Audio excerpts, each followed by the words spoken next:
Bismillahirrahmanirrahim. Assalamualaikum warahmatullahi wabarakatuh. Alhamdulillah. Alhamdulillahilladzi anzala ala abdihi kitab wa lam yaj'al lahu 'iwaja. Asyhadu an la ilaha illallah wahdahu la syarika lahu wa asyhadu anna Muhammadan 'abduhu wa rasuluh. Allahumma shalli wa sallim wa barik ala hadzal nabiyil karim wa ala alihi wa ashabihi wa man tabi'ahu wa nasarahu ila yaumil din. Rabbi shrah li sadri wa yassir li amri wahlul 'uqdatam min lisani yafqahu qawli.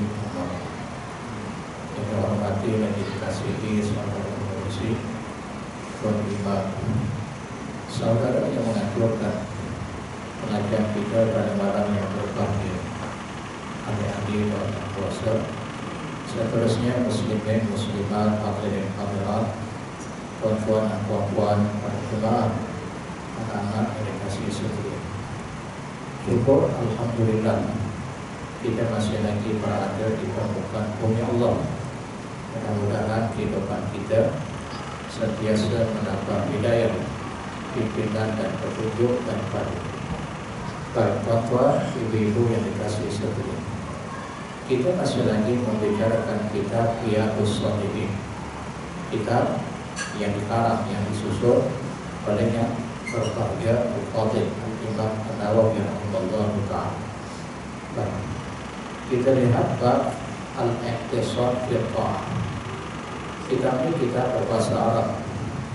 Saya terjemahkan ke dalam bahasa Melayu. Kita akan mempelajari bab al-iqtisad fil ta'ati. Apa maksud al-iqtisad? Terjemahannya at-tawassut, bersederhana. Ya, bersederhana dalam bab mentaati Allah. Artinya kita tidak boleh ifrat, kita tidak boleh tafrid. Dia pertengahan. Wa kadzalika ja'alnakum ummatan wasatan.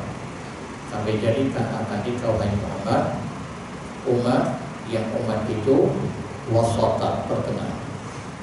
Dia tidak ifrat, melampau atau tafrid, berlebih kurang.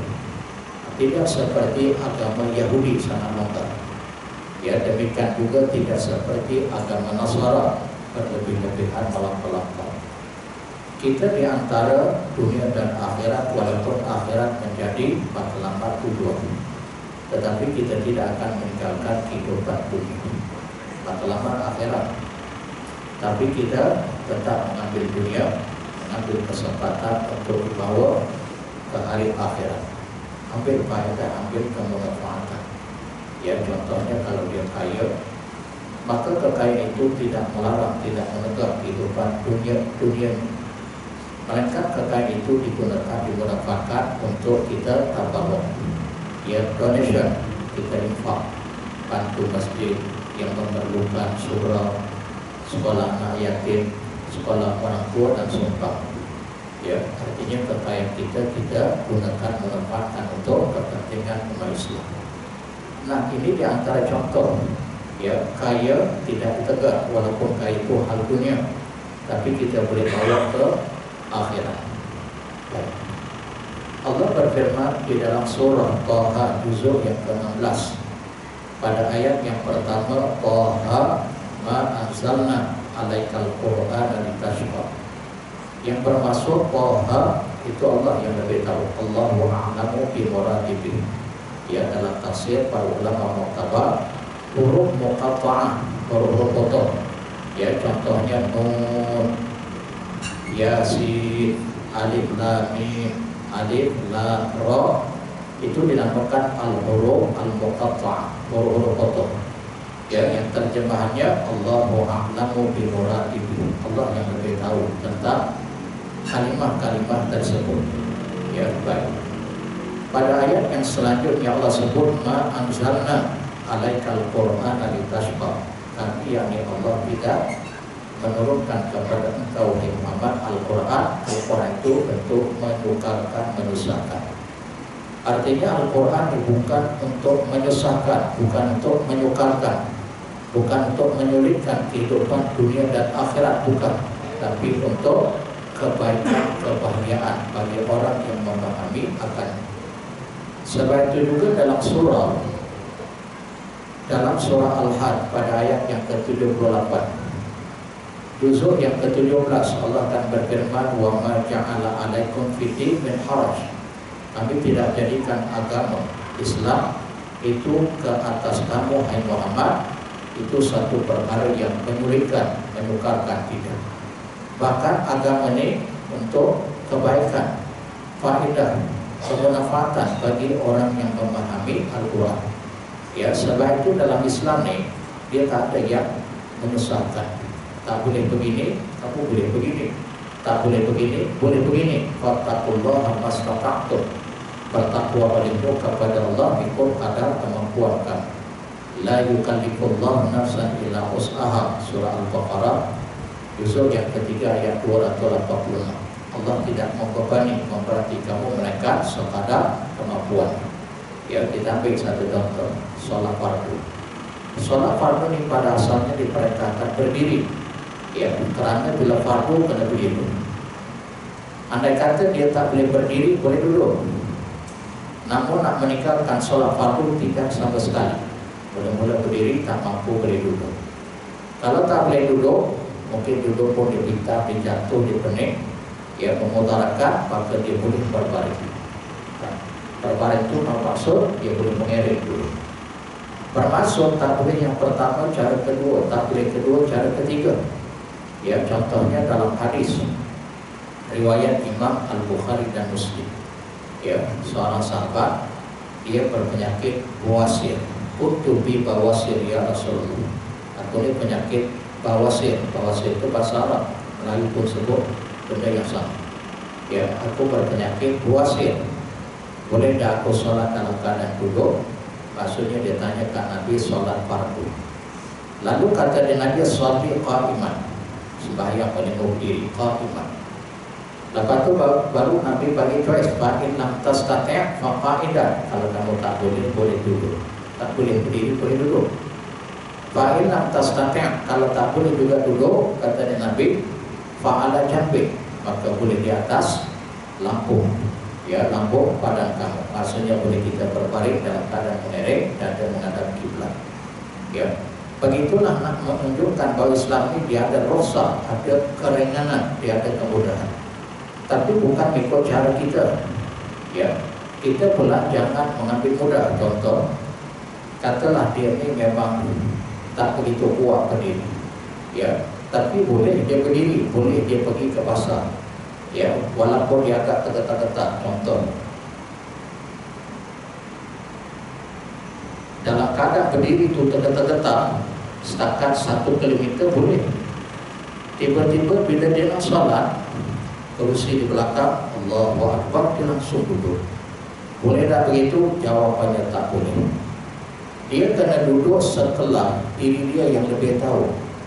Kalau dia merasakan kalau tak duduk ni tumbang hati dia, maka ketika itu baru dia boleh duduk. Dia tak boleh ambil pendekatan Allahu Akbar langsung duduk. Duduk tu setelah kamu tidak mampu berdiri. Ketika mana kalau berdiri ni tumbang, jatuh, hitam, maka baru boleh duduk. Dan setelah duduk, nanti masa rukuk tak boleh duduk dalam keadaan rukuk, maka mesti rukuk dalam keadaan berdiri. Allahu Akbar. Cumanya ketika nak sujud, kalau sukar dia nak turun sujud, turun tu mungkin boleh tu, tapi nak naik nanti Allahu Akbar. Kenapa? Ya, satu kesukaran, satu kesusahan. Maka ketika itu boleh dia sujud dalam keadaan duduk. Ya, begitulah seterusnya rakaat yang kedua, ketiga dan keempat. Ya, kalau solat itu ada 4 rakaat.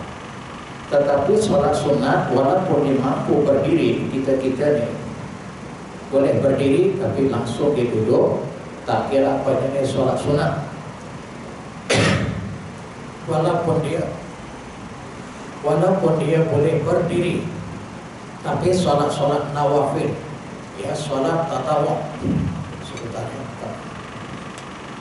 pasal-pasal bulan solat.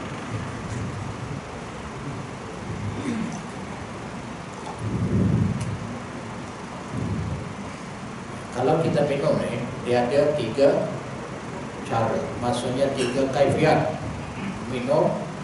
Ketika minum nih, dia tak boleh bernafas. Layak tanah spesial. Kamu jangan bernafas ketika minum. Ya, ketika minum mesti tangan kanan. Masa kita minum tuh bismillah. Kalau kita tengok dalam kitab Ihya Ulumuddin, dia ada 3. Permulaan bismillah. Step yang kedua bismillahirrahman. Step yang ketiga bismillahirrahmanirrahim. Ya, kalau kepanjang nih, kita minum 3 kali pernapasan. Bismillah. Berhenti.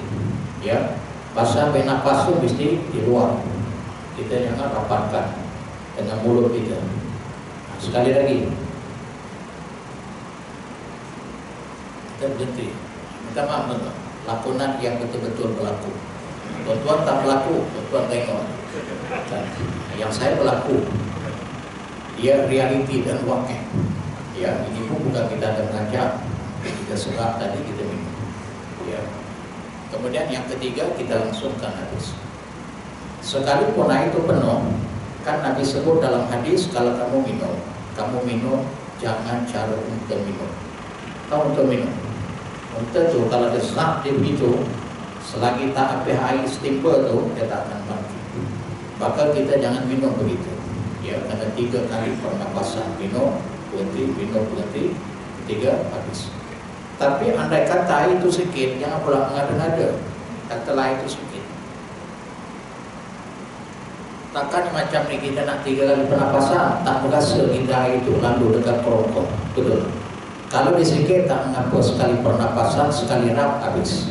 Ya, tapi kalau dipenuh jangan sekali rap. Ya, begitulah Nabi mengajar. Karena dalam Islam ini penuh dengan adab. Baik, kita berhenti waktu. Kembali pada hadis tadi, kalau kita sholat sunnah, mampu kita berdiri, boleh tak duduk? Boleh, tapi pahalanya nos. Ya, pahalanya half daripada orang berdiri. Tapi kalau sholat fardu, dia mesti berdiri. Ya, kalau tak boleh berdiri, boleh duduk. Tak boleh duduk, boleh dalam keadaan mengiring. Oke, kita tinggal waktu. Kemudian di dalam ayat yang lain, surah Al-Baqarah, juzuk yang kedua pada ayat yang ke-185, Allah berfirman, yuridullah bikumul yusra wa la yuridu bikumul usra. Allah menghendaki kemudahan bagi kamu, Dia tidak menghendaki kesusahan bagi kamu.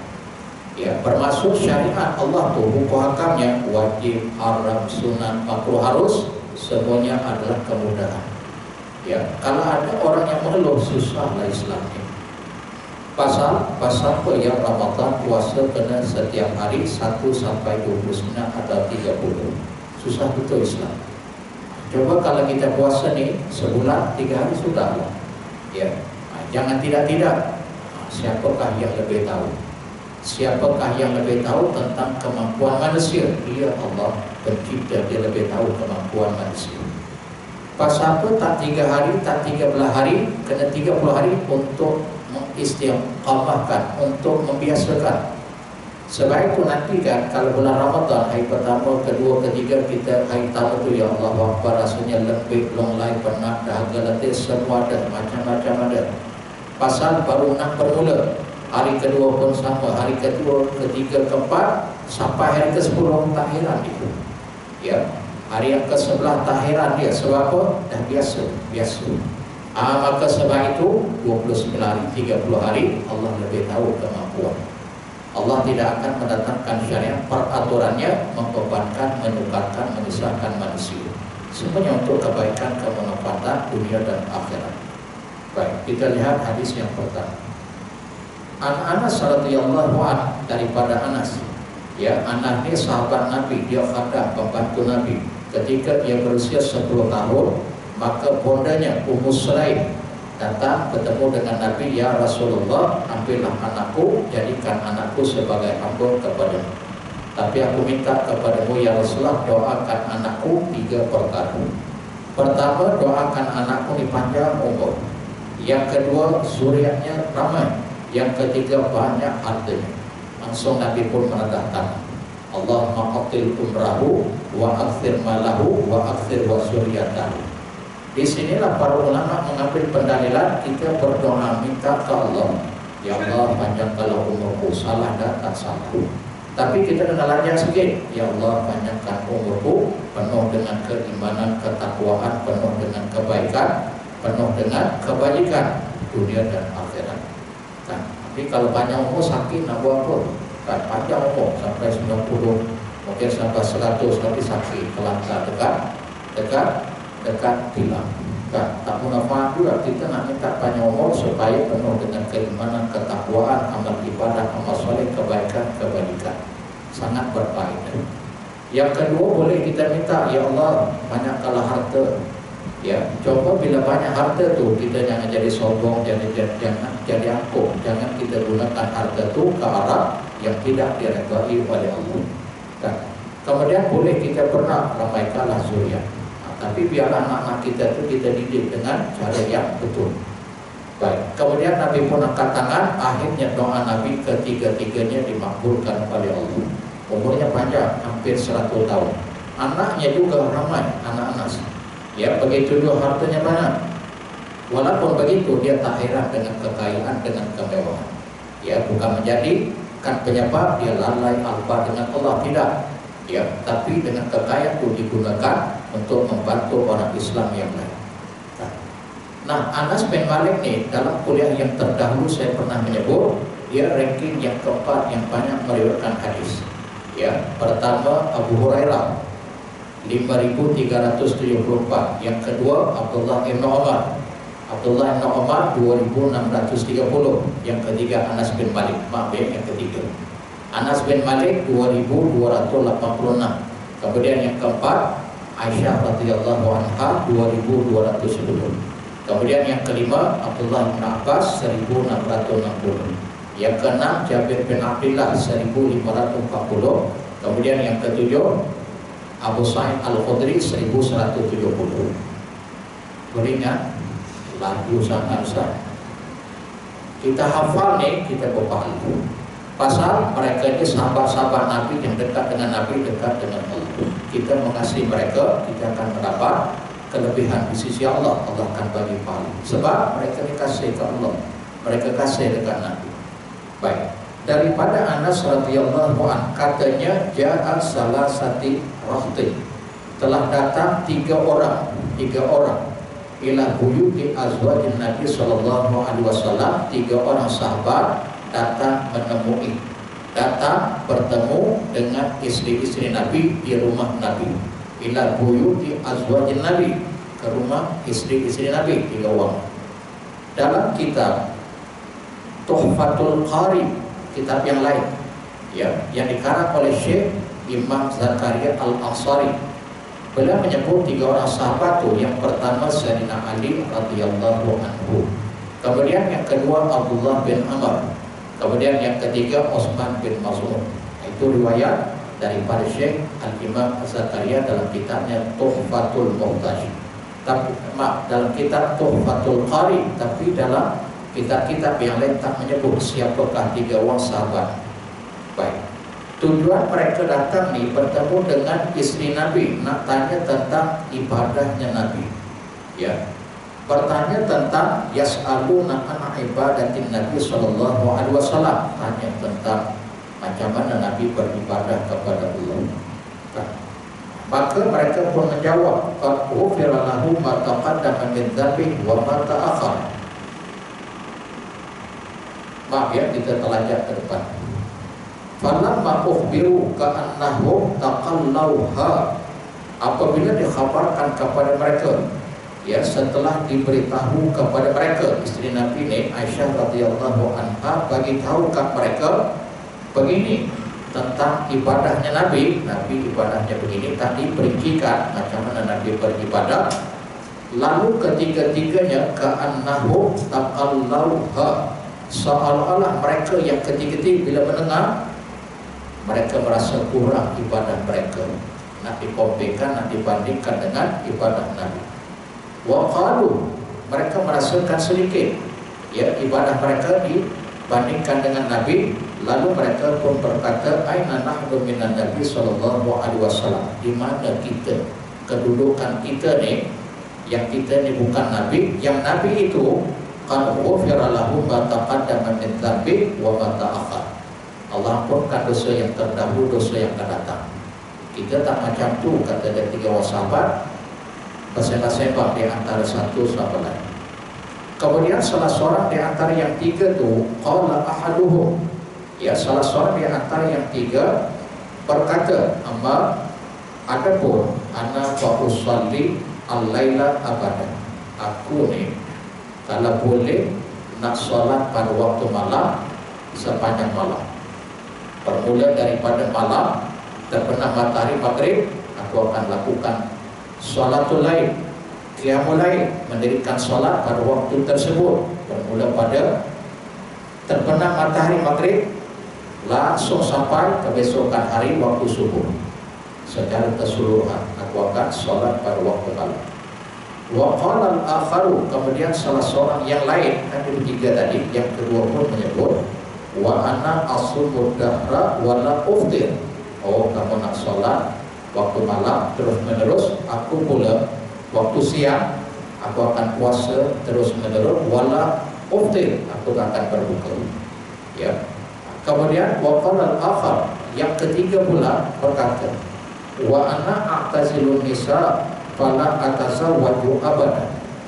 Aku pula, kamu nak salat pada waktu malam terus menerus, kamu pula waktu siang terus menerus berpuasa, aku pula tidak akan berkahwin dengan mana-mana perempuan. Ibarat kata, mafhumnya kalau berkahwin nanti dah susah kita nak tumpukan perhatian, konsentrasi ibadah dengan Allah. Maklumlah ada kewajiban dengan isteri, apatah lagi nanti sudah ada anak. Ya, jadi tak dapat kita nak fokus betul-betul beribadah kepada Allah, maka aku tak akan berkahwin. Wala atazawwaju abada, aku tak akan berkahwin selama-lamanya. Faja'a Rasulullah sallallahu alaihi wasallam ilaihim faqala, maka telah datang Rasulullah kepada mereka. Lalu Nabi pun perbetulkan orang pertama, kedua dan ketiga, bab solat, bab puasa yang tak kahwin tadi. Apa katanya Nabi? Antum qultum kadza wa kadza. Kamu kata tadi, kamu kata begini, kamu pun kata begini, kamu pula kata yang macam ni. Dengar kata dia Nabi. Amma wallahi, Nabi gunakan kalimat wallahi. Wa ukhra qasam, demi Allah, kata dia Nabi, inni la akhsyakum lillah, sesungguhnya akulah orang yang paling takut kepada Tuhanku. Dibandingkan kamu bertiga ni, aku lebih takut dengan Tuhanku berbanding dengan kamu. Wa atqakum lahu, bahkan aku ni lebih bertakwa kepada Tuhanku berbanding dengan kamu. Ya. Lakin ni akan tetapi asumu wa uftir. Akan tetapi kamu tadi nak terus menerus setiap hari berpuasa tak berbuka, aku tidak. Ada ketikanya aku berpuasa, ada harinya aku berbuka. Wa usalli wa arqud, ada ketikanya malam aku melakukan qiyamul lail, ya, aku qiyamul lail, mendirikan salat, tapi ada masa ketikanya aku pun tidur. Wa arqud, aku pun tidur. Sebab itu dalam Al-Quran, coba kita lihat surah Al-Isra juzuk yang ke-15 ayat 79. Allah akan berfirman, wa minal laili fatahajjat bihi nafilatan lak. Sebahagian daripada waktu malam, Allah tak sebut kullul lail, setiap malam. Waktu malam tu secara keseluruhan Allah tak sebut begitu. Wa minal lail, sebahagian waktu malam. Artinya kalau waktu malam tu maghrib malam bermula sampai subuh itu berakhir malam, kamu kena sebahagian wa minal lail. Sebahagian itu mungkin 1/2, mungkin 1/4 atau suku daripada. Yang penting ada sedikit waktu malam tu bangun, kata dia Allah, wa minal laili fatahajjat bihi nafilatan lak. Lakukan solat tahajud sebagai solat tambahan bagi kamu. Nah, kembali pada ayat, kembali pada hadis tadi. Aku solat tapi ada waktu malam tu aku tidur. Ya. Kemudian wa atazawwajun nisa, aku juga berkahwin dengan ramai perempuan. An-nisa, aku berkahwin dengan ramai perempuan. Faman raghiba an sunnati falaysa minni, barang siapa yang tidak menyukai akan sunnahku, maka dia bukan di kalangan golonganku. Nah, nak menunjukkan hadis ni riwayat Imam Al-Bukhari dan Muslim, kita dalam kehidupan di atas permukaan bumi Allah ketika beramal kepada dia, walaupun matlamatnya betul, wa ma khalaqtul jinna wal insa illa liya'budun, kita tak menafikan.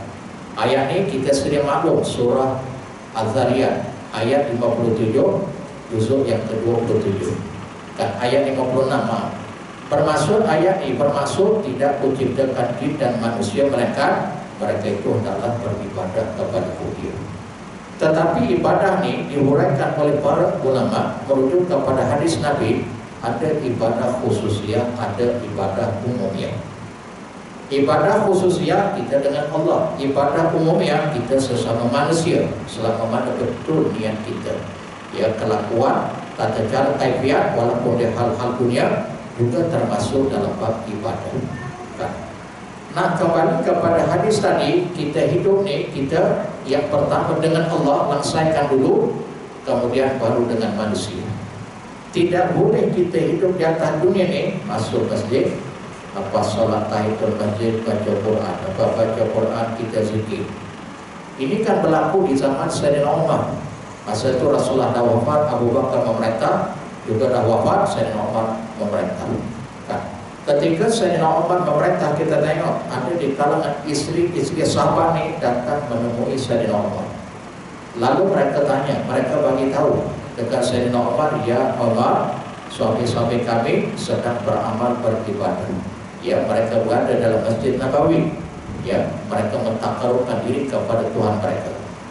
Jadi maksud istri sahabat tadi mengadu dekat Umar, beginikah cara Islam, beginikah orang yang bertakwa kepada Allah, betul tak cara pemahaman dia?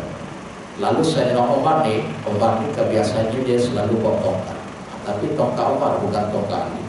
Ya, masa namanya Umar, tongkat Umar.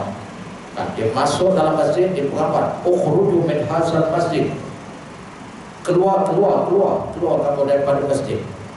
Kemudian apa kata Sayyidina Umar? Inna sama la yanzilu sahaban wala fitah. Wa'lamu, ketahui olehmu, sesungguhnya langit dia tak akan menurunkan hujan emas dan hujan perak.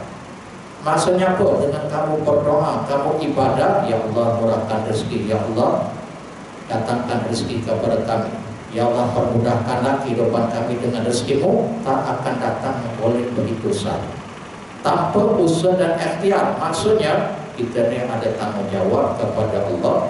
Kalau kita dah berkahwin, tanggung jawab pada isteri dan anak-anak. Nah, sebab itu dalam hadis yang lain riwayat Imam At-Tirmizi, Nabi sebut begini, inna li nafsika 'alaika haqqan wa li rabbika 'alaika haqqan wa li ahlika 'alaika haqqan fa'ti kulli dhi haqqin haqqan.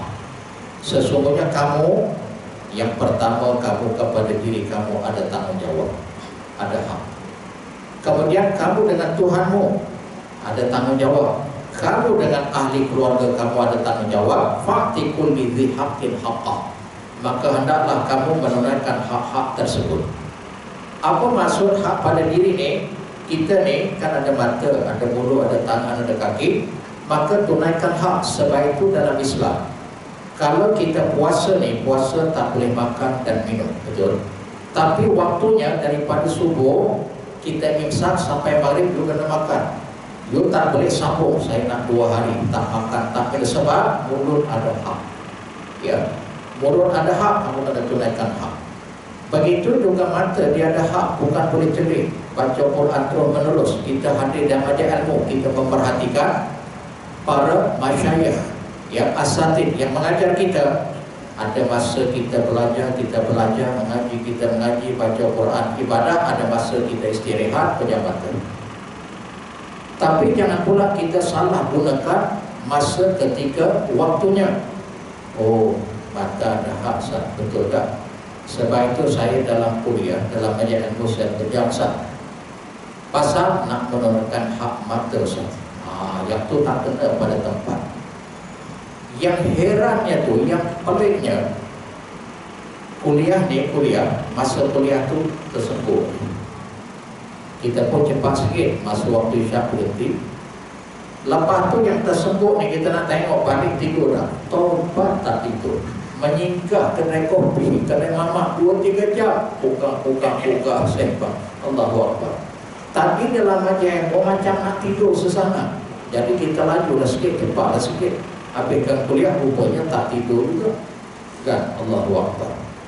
Contoh dulu kita apa? Kalau majlis ilmu ada yang ngantuk, kena celak setan. Ya, kalau dia menggelisah kena tongkat setan. Walaupun dia tak ada hadis, ya, tapi ada kemungkinan kebenaran. Kena celak setan itu yang dia ngantuk. Ya, yang menggelisah tu bangun, ambil wuduk lagi, tak batal ke tidak itu wallahu a'lam. Kan? Sebab itu kita bagi tahu ya, tersebut tu dia bukan mengantuk, dia mengiyakan cara perbuatan. Betul Ustaz. Cuma dia tak sebutlah betul. Ya kata dia gitu. Okey, kita berhenti waktu lain macam. Okey. Bermaksud tubuh badan kita ni dia ada hak, tapi kita kena letakkan pada tempatnya. Kan? Kemudian yang kedua, kita dengan Tuhan kita. Wali rabbika alaika haqqan. Apa kewajiban dengan Allah? Kewajiban kita dengan Allah, dia bukan 24 jam, 24 hours, bukan. Kita tengok salat pun dia ada waktu-waktu yang tertentu. Inna salata kanat 'alal mu'minina kitaban mawquta. Kan? Sesungguhnya salat itu difardukan oleh Allah kata orang yang beriman waktu-waktu yang tertentu. Coba kalau salat itu kembali pada asal hukum.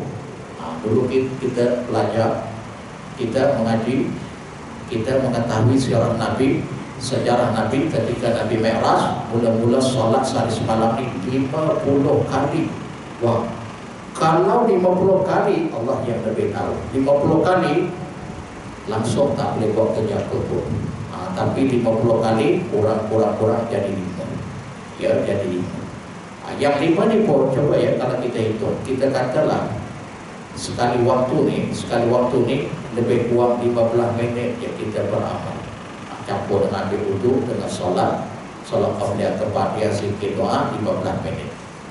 15 minit satu waktu solat, baru setengah jam.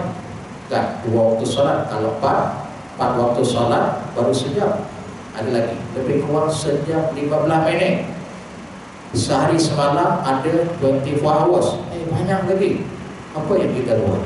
Sebab itu dalam Quran banyak Allah bersumpah dengan masa, wal asri wal duha wal syamsi wal qamar wal fajri. Itu semua waw itu semua sumpah. Demi masa, demi matahari, demi bulan, demi waktu duha, demi fajar. Allah sumpah. Maksudnya manusia hidup akan menempuh waktu dan masa. Maka kita jangan merugikan kehidupan kita, jangan basirkan masa kita. Imam Hasan Al-Banna dikata apa dalam kitabnya Al-wajibatu aktsaru minal awqat. Kewajiban kita ni, kita dengan Allah, kita dengan manusia, dengan masyarakat ni, kewajiban kita tu aktsar, lebih banyak daripada waktu masa yang tersedia ada. Maka oleh sebab itu kita memanfaatkan. Kembali pada hadis tadi, yang ketiga, kita dengan ahli keluarga. Ya, oleh kerana kita dengan ahli keluarga ada tanggungjawab, maka tunaikan tanggungjawab dengan ahli keluarga. Setelah laksai kewajiban kita dengan Allah. Kemudian hadis yang selanjutnya, wa'an Ibnu Mas'ud radhiyallahu anhu. Abdullah bin Mas'ud ini seorang sahabat Nabi. Kebiasaannya orang di badan besar, tapi Abdullah bin Mas'ud ini dia kecil. Ya, perwatakannya pun agak lemah lembut. Selalu Arabnya agak kasar, dia tak di lemah lembut, dia kecil. Ya, dalam catatan sejarah dia meriwayatkan hadis sebanyak 848 hadis. Dan dia ni bertemu dengan Nabi. Dia biasa dengan Nabi. Dia selalu cepat dengan Nabi. Bila Nabi sampai di Masjid Nabawi ni, Nabi buka selipar, cepat dia ambil.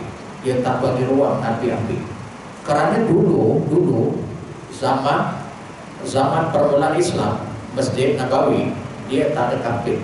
Dia batu-batu, kerikil-kerikil. Jadi ada ketikanya mereka sampai ke dalam masjid, ada ketika buka. Jadi ketika buka tu, maka bila buka tu, selipar tadi cepat Abdul Mas'ud ambil. Ya, dia tak bagi ruang Nabi mentelapurkan telapak dengan telapak. Maka akhirnya Nabi menggelar Abdullah bin Mas'ud sahibul naqlain, tukang bawa dua sepatu, dan dia merasa bangga dengan gelaran tersebut. Baik. Dalam hadis ini kata dia Abdullah bin Mas'ud anna Nabi sallallahu alaihi wasallam adalah Nabi sallallahu alaihi wasallam bersabda, halakal mutanatti'un qalaha thalatha marrat, rawahu Muslim. Binasalah orang yang melampau-lampau. Binasalah orang yang melampau-lampau. Nabi baca 3 kali berulang kali. Apa maksudnya? Kita beramal beribadah nih jangan berlebih-lebihan. Cukup sekadar yang disyariatkan. Ya, contoh. Ini ada soalan ya. Kita beri contoh ya. Yang ini tersilap bukan dilebih. Nah, saya tanya dulu.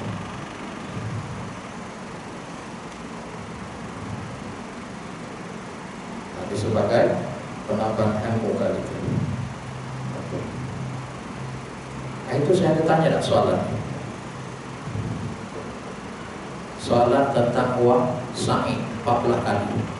Kita selalu sa'i mengerjakan haji atau umrah 7 kali. Yang ini 14 kali saya tanya dari sini. Belum lagi ya? Nah, belum gitu kan. Oke. Ini soalan. Oke. Assalamualaikum Ustaz. Kami ada muskil pasal umrah berkaitan dengan sa'i. Sa'i sepatutnya 7 pusingan Safa Marwah. Tapi kami tersalah ingatkan 1 pusingan bermaksud bermula Safa berakhir Safa, komplit 1 pusingan macam tawaf. So kami buat 14 pusingan semua dan berakhir ke Safa, keluar melalui pintu Safa dan bertahalul di Safa. Macam mana hukumnya Ustaz? Paham soalan? Selalunya kita kalau sa'i bermula Safa berakhir Marwah, kita bertahlul dekat Marwah, gunting dekat Marwah. Kawan ni dia tersalah paham. Zat 1, Safa Marwah, Marwah Safa 1. Atau kalau kita dah 2, zat dah 2, atau kita 4. Jadi bila begitu keadaannya Safa Marwah, Marwah Safa sekali, Safa Marwah, Marwah Safa 2 kali. Akhirnya bermula Safa berakhir Safa 14 kali dia pun tahlul. Bagaimana hukum umrah?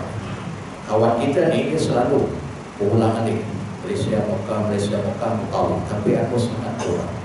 Ya, kerap dia bila ada dia problem dia telefon. Ya, ada dia problem dia WhatsApp. Kadang cepatlah saya jawab, kadang lambat. Okey. Kembali pada persoalan tadi, boleh atau tidak? Haji ini selalu kan Mekah. Boleh atau tidak? 14 kali zam. Kita patut bahaya Marwah. Haji nanti boleh, betul ya? Haji selalu terapau. Kena ada yang butuh gitu. Boleh ya? Boleh atau tidak? Sah atau tidak? Macam hukum umrah. Dia bertahlul dekat Safa, patut kita di sana. Betul. Boleh tidak? Kita dengar dulu jawaban Haji nanti. Tak apa, salah pun tak apa. Kita belajar biasa. Boleh ya? Boleh. Boleh ya? Maksudnya macam kedudukan umrahnya, boleh atau tidak? Sah atau tidak? 14 kali bertahlul di Safa. Itu je soalan. Dan apa jawabannya? Okey, yang lain next. Siapa yang pernah pergi haji pergi umrah? Boleh? Haji boleh. Sah atau tidak? Boleh atau tidak? Tak boleh. Jangan kod. Ada kod tu macam tak confident. Dia jangan kod. Okey, dengar baik-baik. Dia patutnya, ini kalau kita pergi haji pergi umrah, kita kena ada ilmu yang berkaitan dengan. Bila sebut tawaf mesti 7, tak boleh lebih, tak boleh kurang. Bila sebut Safa, bila sebut sa'i juga mesti 7, tak boleh lebih, tak boleh kurang. Okey. Apa kesannya kalau kurang, apa kesannya kalau lebih? Nabi ketika tawaf ini dia ada berbagai tawaf qudum, tawaf tahiyatul bait, tawaf nasar, ya tawaf ifadah rukun. Bila sebutnya tawaf, Nabi tak lebih daripada 7 pusingan sempurna. Kalau kurang daripada 7, sama juga sa'i. Nabi bila sa'i, Nabi tak pernah kurang dan Nabi tak pernah lebih. 1 minit ya, kita selesaikan. Kembali kepada tawaf tadi, kesan dia kalau kurang hukumnya tidak sah. Begitu juga sa'i, kalau kurang tak cukup 7 hukumnya tidak sah. Kalau dia bergunting dalam keadaan tak sempurna sa'inya, maka wajib dam. Damnya dam takhir dan takdir. Ya, tak apalah yang itu nanti kita susah nak paham. Maksudnya kalau 6 dia bertahlul, hukum umrahnya tidak sah. Dia bergunting oleh kerana belum sampai masa dan ketiganya tak sempurna sa'i, maka dia dihukumkan kena dam. Okey. Kalau dia terlebih tawaf tidak memberi kesan, terlebih sa'i juga tidak memberi kesan. Dia tadi tersilap cara pemahaman. Kalau boleh 7, tapi oleh kan tersalah faham dia terlebih, maka hukum umrahnya sah. Bagaimana dia bertahlul dekat Safa? Dia bertahlul dekat Safa, hukumnya sah. Kerana bertahlul ni tidak semesti dekat Marwah, di mana-mana tempat pun boleh. Dekat Marwah, dekat Safa boleh, dekat hotel boleh, bahkan dia balik ke Malaysia, tapi masa itu dia pakai ihram. Selama mana dia belum bergunting, dia masih tertakluk kepada larangan ihram 13 perkara. Sampai dekat airport Jeddah, contoh, naik flight pun pakai ihram. Pasal dia belum tahlul. Sampai di Malaysia dekat airport, oh dia tahlul. Boleh atau tidak? Jawabannya boleh. Kerana bertahlul tidak semestinya di bumi Mekah, di bumi mana pun boleh, dan di mana tempat pun boleh. Contohnya sebelum bertahlul masih terikat dengan larangan ihram 13 perkara. Allahu a'lam. Boleh bang? Juga layak juga masih kita pernah cukup. Coba yang last day saya nak war-warkan, ada tuan-tuan ibu yang coba nak buat badal haji. Badal haji insyaAllah saya buat 2.200. Kemudian satu lagi, saya guru agama daripada tabung haji. Ada bagi tahu kat saya, kita katalah ni ya contoh, kita contoh akan dihadapi 14 ribu lebih, 19 ribu lebih, kemudian yang rayuan 33.300. Yang rayuan ni katalah contoh tuan-tuan, alamak 5 tahun lagi. 5 tahun lagi kalau kita merayu seperti tahun lepas 30.800. Yang rayuan tahun lepas 99% semua lulus. Jadi ada kemungkinan tahun ni, katalah kita belum dapat lagi tahun ni, kita tak terpilih tahun ni, tapi kita boleh merayu. Saya lagi 5 tahun, lagi 10 tahun boleh merayu. Dan merayu, dia tak ada title yang B40, yang 40. Harganya full 33.300. Ada kemungkinan ada dapat pergi. Itu sahaja. Wallahu a'lam. Aku qawli hadza wa astaghfirullah. Wabillahi taufiq wal hidayah. Assalamualaikum warahmatullahi wabarakatuh.